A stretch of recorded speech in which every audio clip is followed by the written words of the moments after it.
Thank you.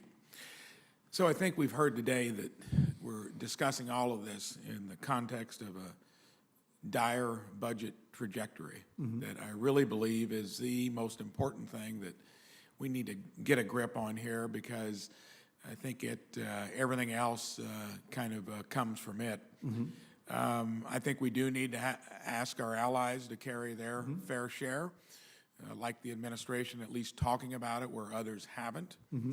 And I think Senator Kennedy is right on that, especially across government and maybe even more so within military, find efficiencies. One point I think that is also true, and it's hard to quantify what's looming, and the Chinese economy I think is maybe 65% our size. They're building their first aircraft carrier. I think they're really out there leading on stuff that we have not been maybe focusing on in the technological realm. My question is going to be, where do you think they're going? What is your best assessment of what their long-term strategy is?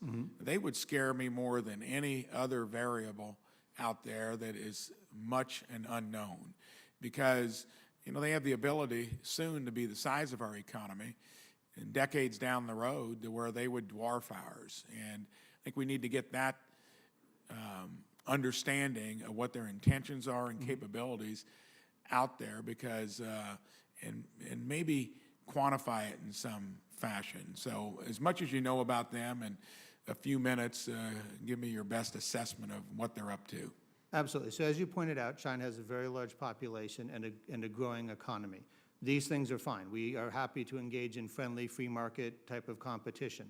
The challenge is that the Chinese have done two things. One is it's an authoritarian regime that does not provide the freedom to its population that other countries do. The Vice President has spoken passionately about the challenges that creates.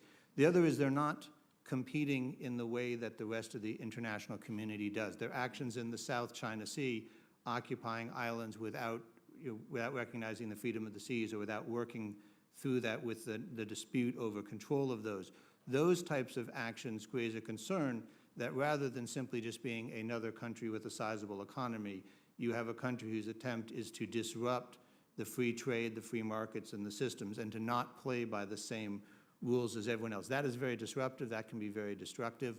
Our goal in the long run is to not have a conflict. We want competition, but we do need countries to participate and comply with the international free trade and other rules to be able to have that type without impinging on the rights of other countries. One final question.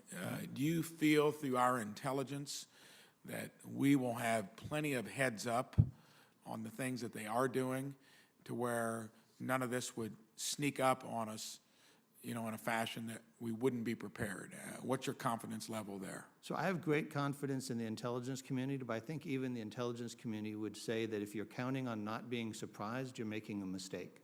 That we always have to allow for the fact that there are things we don't realize, and we have to be prepared for those types of surprise challenges. We've run enough of those in the course of our history that you want to make some allowance in your planning to not be taken by surprise.